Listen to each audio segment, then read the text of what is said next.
You just give me a test, give me your name and spell it for me. Name's Nick Layton, Nicklayton.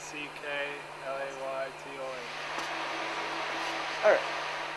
So why don't you run me through a little bit of your history, like where you played, just over the last 4 or 5 years. I played in the Quebec Major Junior Hockey League. I played 2 years in St. John's, Newfoundland for the St. John's Fog Devils. And last year I was in Montreal. I played for Montreal Juniors, and I was recruited to come play for University of New Brunswick, which is where I played this year for men's hockey team. Okay. And so, through your past, I mean, you've been playing contact hockey for how long? Like, probably since the age of 12, I guess. Almost 10 years now. Yeah. Like, have you ever taken a hit where you were like, you know, I might not get up from this one? Like, taking some. No, I've been pretty lucky. I've had some hard hits, but I've seen them. I don't think I've ever seen it, not been able to see a hit coming, so I've always been able to protect myself at the last second, so nothing too serious has happened, just some bumps and bruises, I guess. It kind of goes with the territory? Yeah.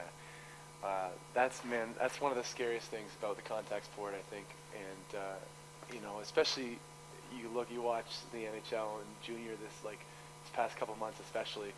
Like, these hits to the head are pretty prevalent right now. Like, how do you feel about that? Like, what's changed? Like, why is this so prevalent right now as opposed to, you know, a few years ago when? Well, I think there's always been big hits, some bad hits. Like, hockey's been kind of known for that, I guess. And I don't know, it might have something to do. I think fitness is becoming a pretty big part. Well, lots of sports, but hockey especially. I think guys are training harder. I think guys are bigger and faster, and there's some bad hits going on. I think that has part to do with it.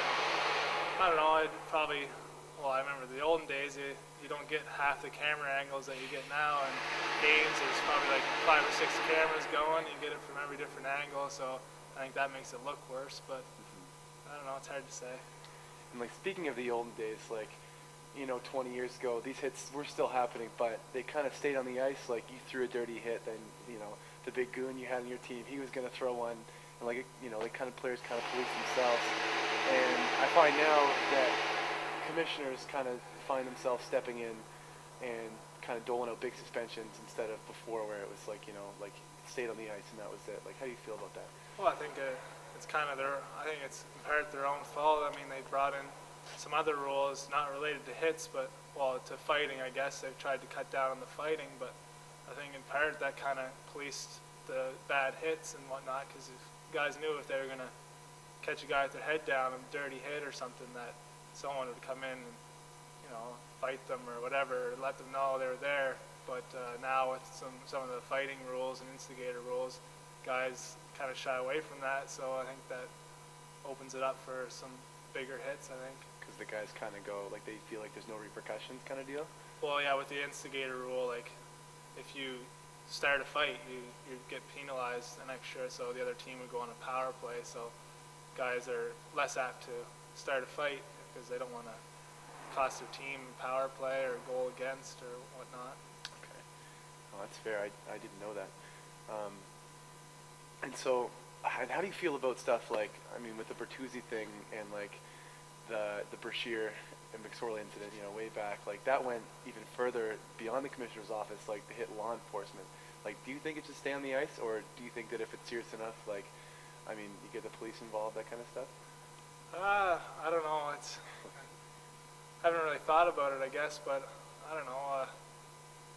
Those things that happened are not really any relation to the game of hockey, so maybe they should be repercussions outside of the arena, because those are blatantly against the rules, as opposed to a hit in center ice. It's kind of in the rule book, so there's not really much you can do. But when you jump a guy from behind or hit him with your stick, I don't know, it's different. I think every case is different too, but it's definitely possible. So you think, like, should kind of be looked at on a case-by-case basis kind of thing? Yeah, I think so. Because I guess you can't really throw in the rule book, like, you know, like police involvement, you know, that, yeah. Bad for the game. So what do you think that, like, respect has something to do with it? Like, do you think that players are less respectful of other players, and that's why these hits happen?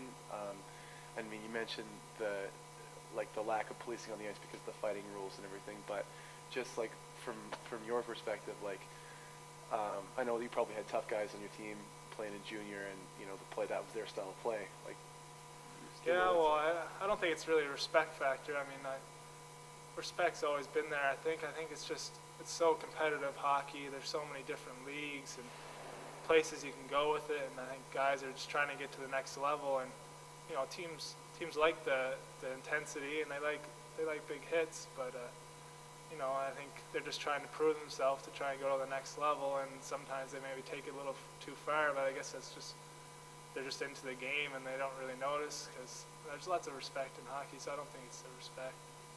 Cool. All right. Thanks, man. Good. Appreciate that. That's awesome.